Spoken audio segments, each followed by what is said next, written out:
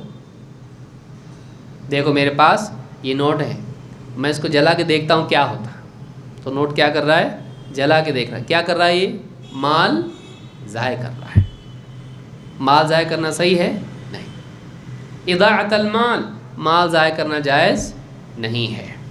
وکثرت السؤال، اور کثرت سوال، بہت زیادہ سوالات پوچھنا. فی نفسہ اصلاً کثرت سوال برا ہے، الا یہ کہ حاجت ہو. سمجھ میں آ رہی بات؟ بہت زیادہ سوالات پوچھنا اچھی چیز نہیں ہے، الا یہ کہ ضرورت ہو. اگر ضرورت نہیں ہے تو نہ پوچھا جائے. واقعی ضرورت ہے تو زیادہ سوال بھی پوچھ سکتے ہیں اگر واقعی ضرورت ہے تو، ورنہ نہیں.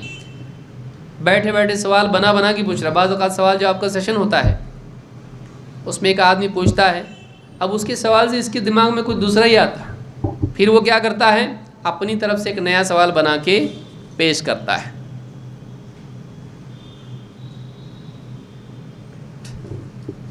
تو اس طرح سے سوالات کے تعلق سے فضول سوالات پوچھنا یا زیادہ سوالات پوچھنا، یہ دونوں چیزیں بری ہیں. تو میں سمجھتا ہوں آج کے لیے اتنا کافی ہے، اور مزید باتیں انشاءاللہ ہم اگلے درس میں دیکھیں گے کہ کس طرح سے سوالات پوچھنے میں آداب کا لحاظ کرنا چاہیے. کیونکہ آج الیکٹرسٹی بھی نہیں ہے اور آپ لوگوں کو کھانا کھانا بھی ہے اجالے میں، تو اس کے لیے انورٹر پہ چل رہا ہے سب کچھ. تو میں سمجھتا ہوں آج کے لیے اتنا کافی ہے. انشاءاللہ مزید باتیں ہم اگلے درس میں دیکھیں گے. اقول ھذا واستغفر اللہ لی ولکم.